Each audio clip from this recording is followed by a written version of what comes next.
네, 12.3 비상계엄 당시 계엄 해제 표결 방해 의혹을 받는 추경호 국민의힘 의원에 대한 영장실질 심사가 다음 달 2일에 진행됩니다. 민주당은 국민의힘을 향한 내란 정당 공세 수위를 끌어올리는 한편 법원을 향한 압박도 이어가고 있는데요. 국민의힘은 아무런 실체가 없는 빈 껍데기 구속영장 청구라는 걸 누구나 다 알고 있다라면서 영장 기각을 확신하고 있습니다.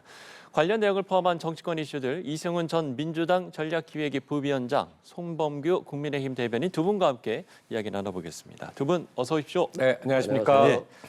자, 12.3 비상계엄 당시 계엄 해제 표결을 방해한 혐의를 받고 있는 추경호 전 국민의힘 원내대표의 영장실질심사 다음 달 2일에 진행이 되는데 먼저 이 질문부터 드려볼게요. 구속 여부 어떻게 좀 전망하세요? 일단 정말 추경호 전 원내대표에 대한 어떤 스모킹 건이 있느냐가 중요한 것 같아요. 네. 지금 언론에만 나온 걸 보면 특이한 것들은 아직은 없거든요. 근데 이게 이제 영장실질심사 과정에서 나올 수가 있어요. 네. 예전에 김건희 씨 같은 경우도 뭐 구속이 안 될 거다라고 예상하는 사람들이 많았지만 갑자기 그 먹거리에 실체가 나왔었거든요. 그런 측면에서 스모킹 건이 내일 나올지 한번 봐야 될 것 같고요. 예. 범죄는 중대하죠. 내란이 벌어졌다라고 한다면 국회는 신속하게 계엄을 해제했어야 되는데 국민의힘 의원들을 국회로 오라, 당사로 오라, 국회로 오라, 당사로 오라 계속 바꾸는 것들은 아무리 본인이 뭐 이걸 거짓말을 한다 할지라도 당연히 계엄 해제 표결을 방해하려고 하는 목적이었다는 것이 너무 명확하다라고 말씀드리고 또 예. 국회에 있는 의원들을 심지어 나오라고까지 했다라고 하는 것들이 정황들이 지금 나오고 있어서 그 문제는 심각한 것 같습니다. 다만 본인이 입을 닫고 있잖아요. 그리고 그 당시에 윤석열 전 대통령과 통화를 했었습니다만 통화에서 미리 알려주지 못해서 미안하다. 이런 말을 했다는 것 자체가 말이 안 되는 거잖아요. 그리고 한덕수 전 총리와도 오랜 시간 또 통화를 했었고 그렇기 때문에 뭐 객관적으로 국민들이 봤을 때 이분은 분명히 계엄해제 표결을 방해했을 것이다. 다만 공범들이 다 입을 맞춰서 발언하지 않고 있기 때문에 이걸 특검이 어떤 방식으로 뚫었는지 이런 장애물들을 뚫어냈는지가 영장 발부 여부에 굉장히 중요한 포인트가 될 것 같습니다. 예. 특검이 이제 아직 내놓지 않은 뭐 증거가 있을 가능성에 대한 부분도 좀 이야기를 해주신 것 같고요. 민주당에서는 그 스모킹 건 얘기를 많이 하시는데 네. 저는 결론부터 말씀드리면 영장 기각된다고 예측합니다. 네. 이거는 이제 법과 증거에 따라서 가야지 이것을 어떤 정치적인 논리로 이걸 지금 기소한 거고 거기에 따라 청구한 건데 법원의 판단은 항상 정의로웠고 공정했습니다. 저는 법치주의에 의해서 분명히 이거 뭐 3번 번복을 했다고 하는데 그 상황에 있어서 추경호 전 원내대표가 고의로 이걸 해제를 방해했다 이런 증거는 지금 하나도 없고요. 뭐 관계자들이 입을 다물고 있다고 하시는데 일단 추경호 전 대표부터 이 사안에 대해서 조목조목 자신의 결백을 밝혔거든요. 사실 이거 드라마 쓰는 거예요. 사실은 그 당시에 국민의힘 전 대표였다고 해서 원내 대표였다고 해서 이것을 방해했을 것이다. 정치적인 보복과 압박을 주기 위한 것인데 저는 절대 이 법원은 그런 의혹 제기에 흔들리지 않고 영장 기각이라는 현명하고 공정한 판단을 내릴 거라고 확신합니다. 예, 확신까지 이야기를 해주셨습니다. 구속 여부에 대한 두 분의 상반된 전망을 들어봤고요. 정치권에서도 이 추경호 전 원내대표 체포 동의안 통과에 따른 후폭풍이 계속되고 있는데요. 이번에는 여야 대표 목소리 듣고 오겠습니다. 추경호 전 원내대표의 계엄 해제 표결 방해 의혹이 사실로 입증된다면 10번이고 100번이고 국민의힘은 위헌정당 해산감이라고 말해왔습니다. 실제 그런 일이 벌어지지 말란 법은 없습니다. 아무런 실체가 없는 빈 껍데기 구속영장 청구라고 하는 것을 누구나 다 알고 있습니다. 이 영장이 기각된다면 아마 이 정권이 엄청난 역풍을 맞게 될 것입니다. 예, 제가 체포 동의안 통과에 따른 후폭풍이 지금 정치권에서 이어지고 있다 이렇게 이야기를 했는데 영장 발부 여부에 따라서도 후폭풍이 있겠습니까? 어떻게 보세요? 뭐 영장이 발부되면 잘못한 사람이 처벌되는 거니까 뭐 후폭풍이 있을 수 없죠. 네. 뭐 내란이 벌어졌는데 이를 막지 않고 원내대표라는 사람이 오락가락한다. 이거 자체가 범죄예요. 그렇지 않습니까? 모든 국회의원들은 담 넘어서라도 계엄 해제를 하겠다라고 담 넘어서 가는데 국민의힘은 들어갈까 말까 이러고 있잖아요. 위헌정당이죠. 이게 민주적 기본 질서에 대한 개념이 없는 사람들이고 또 윤석열 전 대통령을 아직도 그리워하잖아요.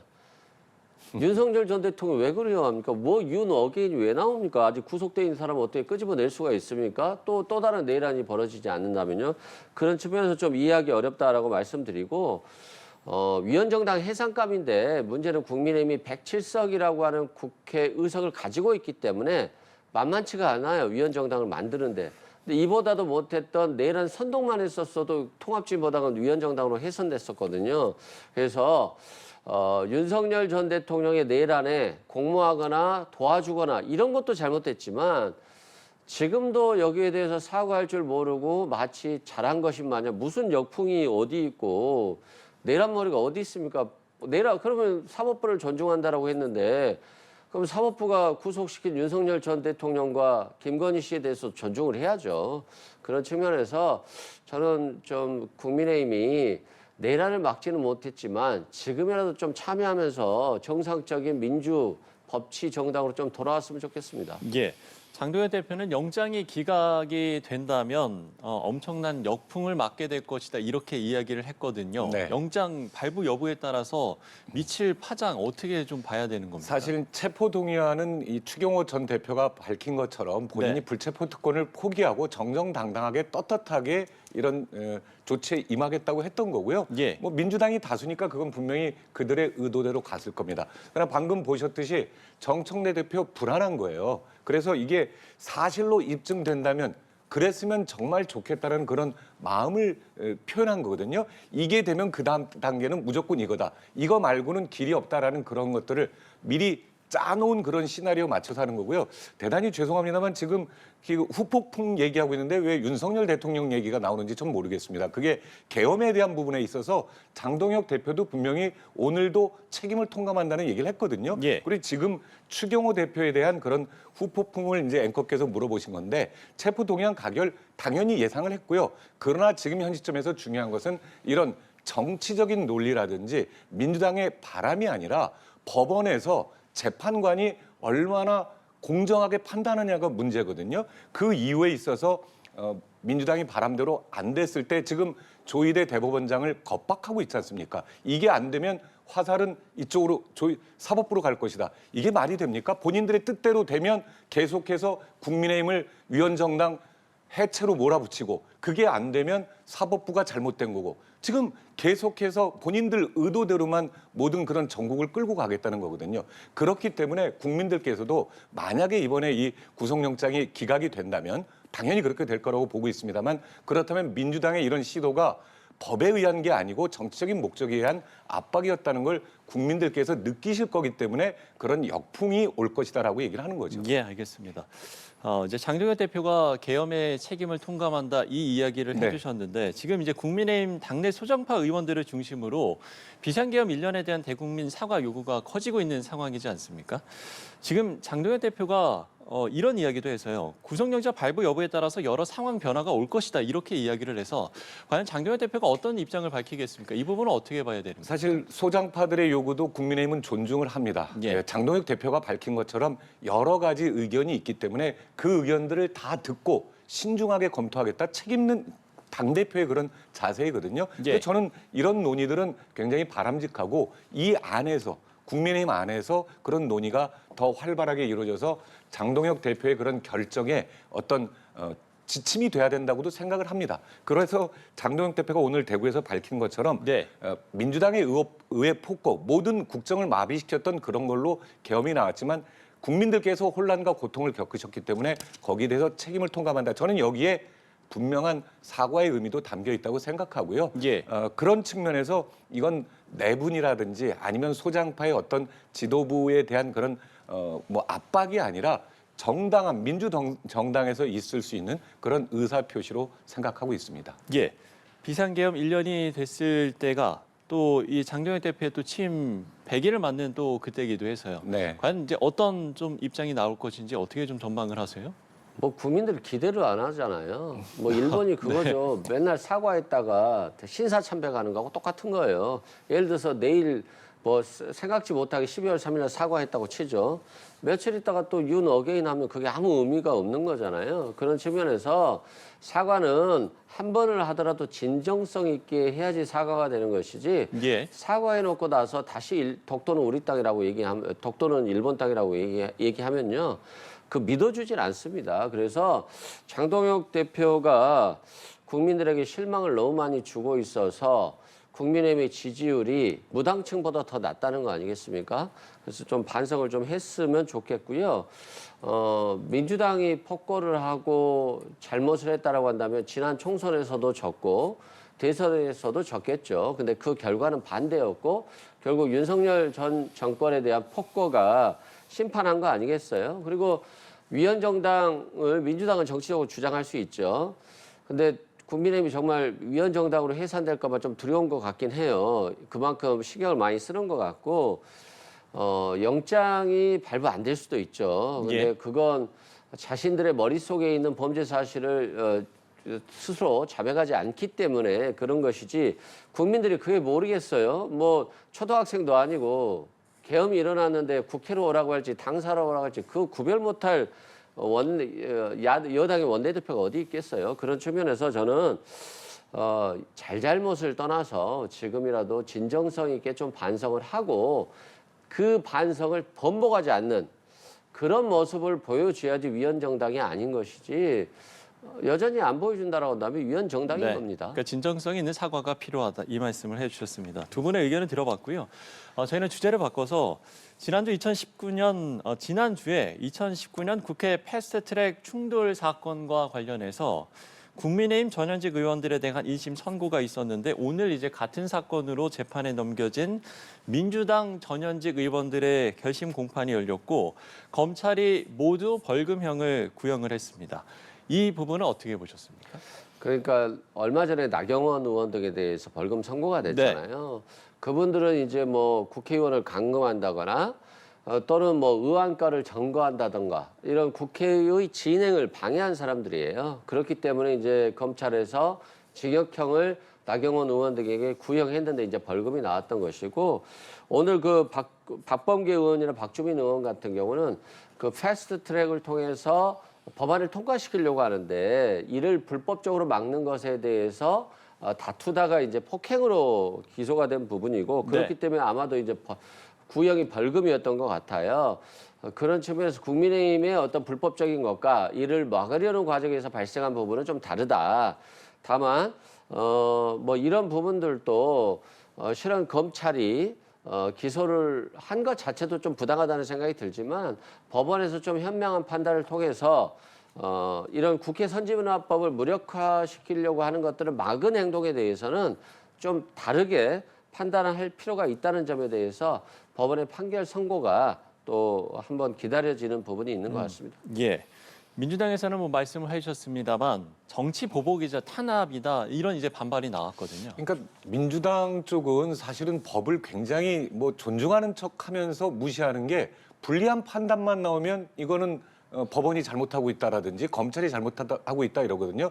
저는 사실은 이 부분에 대해서는 국민의힘이나 그 당시엔 국민의힘 당명이 아니었습니다만 민주당이나 5년을 이렇게 끌어왔던 부분에 대해서 그리고 이런 거에 대해서 국민들께서 실망하시고 야단을 치시기 때문에 민주당이나 국민의힘이나 모두 반성해야 된다고 생각합니다. 예. 사실 손뼉도 어느 한쪽이 그냥 없을 때 나는 게 아니라 이것은 누가 잘했고 잘못했고의 문제가 아니라 국회 내에서 이런 폭력적인 일이 발생했던 데 대해서 너희는 뭐 어떤 그런 징역형이 나왔었는데 이게 이렇게 됐으니까 검찰이 봐준 거고 아니면 법원이 봐준 거고 우린 다 벌금형이잖아. 이건 정말 아까 잠깐 말씀하셨습니다만 아주 그런 낮은 그런 이 판단을 하는 것 같고요. 저는 여기에 대해서 검찰의 그런 기소라든지 법원의 판단을 무겁게 관련된 분들은 모두 무겁게 받아들여야 된다고 말씀드리고 싶습니다. 앞으로 일어나서는 안 될 일이지 않습니까? 예. 그렇다면 이걸 좀 사례로 삼아서 앞으로는 절대 이런 일이 발생하지 않도록 여야 모두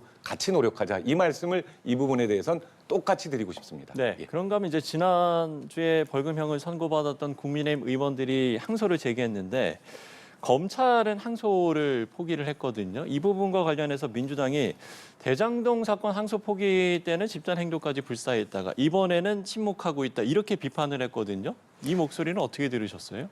검찰이 항명을 했었는데 그 기준은 결국에는 검찰 예규에 맞지 않는데 왜 항고를 하지 않았냐는 거였잖아요. 근데 패스트트랙 사건도 마찬가지로 나경원 의원 같은 경우는 2년 정도 구형이 됐는데 벌금이 나왔어요. 그러면 아예 형 종류가 다른 거잖아요. 그런 측면에서는 항소를 당연히 해야 되는 것인데 항소를 하지 않았다라고 한다면 여기에 대해서도 비판해야 되는 것이 아닌가 이런 이제 비판적인 시각인 것이고요. 저는 좀 검찰이 좀 이상한 부분이 검찰은 이명박 전 대통령, 박근혜 전 대통령 그리고 윤석열 전 대통령 물론 특검도 같이 있었습니다. 다 구속시켰잖아요. 그럼 검찰과 국민의힘이 그렇게 사이가 좋지 않아야 되거든요. 근데 구속을 당하면서도 왜 이렇게 검찰을 이렇게 감싸려고 하는 건지 민주당 입장에서 보면 검찰을 이용하지 않겠다는 거고 뭐 국민의힘 입장에서 보면 자신의 전직 대통령들이 구속돼도 우리는 검찰을 계속 이용할 것이니까 적절히 타협하겠다 이런 취지인 건지 솔직히 헷갈릴 정도예요.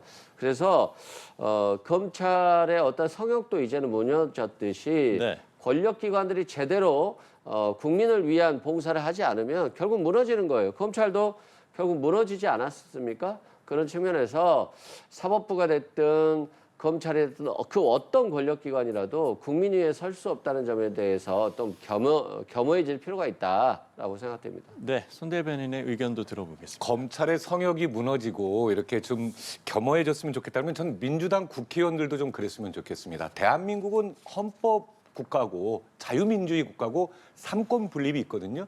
그런데 사사건건 이렇게 검찰이 뭘 할 때마다 거기에 대해서 비난을 한다면 검찰이 어떻게 그 위치를 지키고 있고 누가 봐도 이건 입법부의 이런 어떤 갑질이다. 강요다라고 느낄 수 있는 거거든요. 대장동 항소 포기는 검찰 내부에서 그런 부당한 항명이라고 민주당은 얘기합니다만 일반 국민들이나 국민의힘의 입장에서 볼 땐 그건 부당한 지시였거든요. 검찰의 그런 어떤 판단을 흐리는 상급자의 심사숙고해라, 신중하게 판단해라는 안 된다라는 거로 검사들이 받아들였기 때문에 거기에 대해서 정당한 의사표시를 했던 거고요. 이 부분은 아까 말씀드렸던 것처럼 여기에 대한 패스트트랙에 대한 부분이 검사들이 판단할 때 기소 자체가 처음부터 어떤 국회의원들의 그런 저기에 이게 기소가 적절한가 이런 반성의 목소리도 있기 때문에 저는 이게 이번엔 검찰에서 이 부분에 대해서 받아들인 거라고 생각합니다. 그러니까 계속해서 이때 다르고 저때 다르다 이런 게 아니라 좀 검찰의 뭐 성역 아니면 뭐 권력의 지금 대통령이 민주당 정권이잖아요. 그런데 그렇게 검찰을 겁박하고 하는 게 아니라 좀 존중해 줬으면 좋겠어요. 예. 예, 알겠습니다. 자, 패스트트랙 충돌 사건과 관련해서 두 분의 의견을 들어봤습니다. 주제를 바꿔보겠습니다. 여야가 대장동 사건 국정조사를 두고 좀처럼 합의점을 찾지 못하고 있습니다. 이번에는 여야 원내대표 목소리 듣고 오겠습니다. 국민의힘은 민주당이 정작 받겠다고 하니 딴짓을 합니다. 아마 국정조사에는 관심이 없고 또는 실질적으로 국정조사가 시행이 되면 그동안 검찰과 합작해온 행위가 드러날까 이 핑계 저 핑계 대면서 피하는 거 아닙니까? 첫째, 더불어민주당은 진정 야당 간사도 없는 일방적인 국정조사를 강행하겠다는 뜻입니까? 둘째, 여야 합의 없이 여당이 부르고 싶은 정인만 불러서 그들만의 국정조사를 실시하겠다는 뜻입니까? 예, 두 원내대표의 목소리를 들어봤는데요. 뭐 그러니까 제가 정리를 하자면, 그러니까 여당에서는 지금 국민의힘이 전제 조건을 걸면서 딴짓을 걸고 있다 이제 이런 입장인 거고, 야당은 오히려 이제 여당이 국정조사를 거부하고 있다 이제 이런 입장인 건데 어떻게 보세요? 아니 저는 이해가 안 되는 게 야당 간사에 두 분 오늘 이해 안 되는 일이 좀 많으신 것 아니 같아요. 나경원 의원이 꼭 간사를 해야 됩니까? 다른 분이 간사하면 안 돼요? 예. 그러니까 이제 이걸 법사위의 갖다가- 야당 간사 선임 문제와 관련된 그렇죠. 부분인 거죠. 예. 민주당에서 이걸 반대하고 있고 받아들이지 않겠다라고 한다면 다른 분을 간사로 시켜서 대여 투쟁을 하면 되는 거잖아요. 근데 왜 나경원 의원에게 이렇게 목을 매는 건지 솔직히 이해를 못 하겠어요. 근데 예. 제가 봤을 때 나경원 의원이 그렇게 대여 투쟁을 잘하지도 못하거든요. 그런 측면에서 좀 이해가 안 된다 이런 말씀드리고 우리가 지나간 과거, 필요 없는 과거에 대해서 너무나도 에너지를 쏟을 필요는 없어요. 대장동 항소 포기했는데 패스트트랙도 항소 포기했잖아요, 검찰이. 그러면 검찰이 포기할 때마다 국정조사 할 겁니까? 그리고 항소를 했으면 그러면 결과가 얼마나 달라질 것인가. 요즘은 법원에서 항소를 한다라고 해서요, 원심 판결을 번복하는 경우가 별로 없어요. 그렇기 때문에 실익이 없어요. 그럼 괜히 실익도 없는데 피고인들에게 굉장히 많은 부담만 주고 변호사비만 많이 늘어나는 거거든요. 그래서 지나간 과거에 대해서 국정조사를 해서 뭘 밝힐 것인가. 이미 법무장관은 수사권 발동을 하지 않았지만 신중하게 검토하라고 얘기했다고 인정했잖아요. 대검에서는 법무장관의 의견도 들었고 자신들이 고민해 보니까 항소 포기하는 것이 맞겠다라고 해서 포기했다는 거잖아요. 중앙지검장은 대검에서 얘기하니까 지휘권은 동의해서 그렇게 인정했다. 다만 동의하지 않는다라고 얘기했잖아요. 뭘 더 밝힐 게 있습니까? 국정조사에서. 아니 뭐 밝힐 게 있으면 하면 좋을 것 같아요. 네. 밝힐 게 없는데 뭘 밝히겠다고 자꾸 과거에 이렇게 목매달아 가지고 하니까 비판을 받는 거예요. 그래서 좀 생산성 있게 나아가거나 아니면 진짜 뭐 대여 투쟁을 하고 싶으면 간사 선임에 있어서 나경원 의원 말고 다른 사람을 간사로 선임해서 조금 효율적으로 이렇게 싸우던가 해야 되는데 국민의힘이 이거 지금 패스트트랙을 검사가 포기하니까 하기 싫은 거 아닌가 이런 생각도 들어요. 예. 법사위 야당 간사 선임 문제와 관련해서 이해가 네. 안 된다라고 말씀을 해주셨는데 이해시켜 드릴 수 있겠습니까? 아니 기억이 맞다면 이거에 대해서 먼저 국정조사하겠다, 특검하겠다, 그다음에 청문회하겠다 주장했던 게 민주당이에요. 사실 네. 그러면서 국민의힘은 처음에는 어떤 특별위원회를 주장했지만 민주당이 죽어도 안 된다고 하니까 그러면 법사위로 하자는 건데 그렇다면 민주당의 법사위 간사를 국민의힘의 요구로 해서 바꾸거나 이렇습니까? 저희가 이제 오늘 이렇게 출연을 하자면 이승훈 부위원장에 대해서 제가 반대하거나 하지 않아요. 방송사에서 이렇게 선정을 했다고 하면 그거에 따르고 그리고 증인이라든지 주제에 대해서 같이 논의할 수 있고 하는데 이건 그러면 국정조사 법사위원회를 민주당만 혼자 하면 되잖아요. 그러면 아예 무시하고. 근데 그게 아니고 저는 왜 나경원 의원을 계속 고집하냐고 하는데 그렇다면 민주당은 왜 나경원 의원이 그렇게 안 된다는 겁니까? 표면적인 이유로는 남편이 법관이라서 아니 그러면 대한민국은 부인의 직업이나 남편의 직업에 따라서 어떤 국정조사 뭐 그런 법사위원회 간사가 못 되는 됩니까? 저는 그게 정말 이해가 안 되고요. 증인도 같이 여야가 합의해서 하게 된다면 합의를 해야 되잖아요. 거기서 증인을 누구 부르자 이런 건데 본인들이 부르고 싶지 않은 사람은 안 부르겠다는 의도거든요. 그렇다면 왜 국정조사를 하겠다고 했습니까? 저는 이것도 상식선에서 해야 되는데 민주당이 더 다수고 거기에다가 법사위원회 지금까지 얼마나 많은 그런 일방적인 추미애 위원장의 독단이 있었는데 거기에 간사인 누가 조건을 다는 건지는 현명하신 국민들께서 판단하실 거라고 생각하는데 저는 이런 거 안 받. 그리고 실체가 뭐냐고 하는데 이 국정조사 왜 하자고 한 겁니까?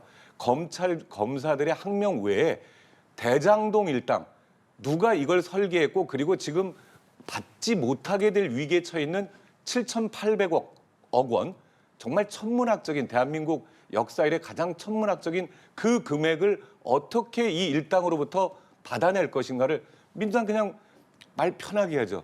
예? 민사소송하면 된다. 책임질 수 있습니까? 이런 부분에 대해서 정확하게 밝히자는 거지 예. 뭐 무슨 싸움하자고 하는 거 아니거든요. 예. 네, 알겠습니다. 자, 마지막으로 좀 짧게 좀 짚어봐야 될 것 같은데요. 국방부가 비상계엄 때 계엄버스에 탑승했던 김상환 육군 법무실장에 대해서 중징계인 강등 처분을 내렸습니다. 그러니까 이제 이 징계를 다시 이제 내리게 된 건데 이 상황은 어떻게 보셨는지 이번에는 손 대변인의 의견을 먼저 들어보겠습니다. 대한민국에서 아마 군대를 다녀온 사람들이라면 이 대한민국은 이제 계급 질서라는 그런 어떤 이 뭐 공무원 조직도 상명하고, 마찬가지고 네네. 군대 조직도 그렇습니다. 그런데 한번 그 군대 조직 안에서 법무부 국방부 장관이 했던 징계위원회가 열려서 근신 10일이 결정이 됐거든요. 예. 그걸 국무총리가 역시 이것 또한 상식적이지 않고 절대 안 된다 아닙니까? 국무총리가 한번 열렸던 징계위원회에서 내렸던 결정을 번복하게끔 압력 넣은 건데 전 이 문제에 대해서 김민석 총리 나중에 분명히 권력 남용이라든지 이런 부분에 대한 책임을 져야 될 거라고 생각하거든요.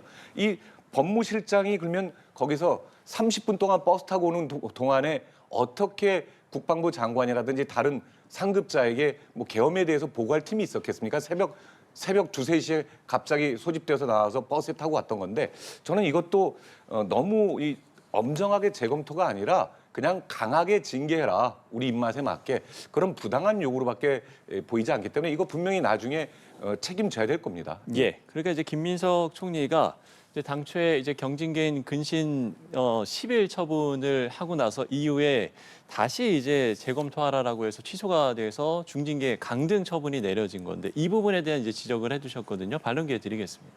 뭐 잘못했으니까 강등 처분하는 거죠. 뭐 잘못 안 했으면 처분하겠어요?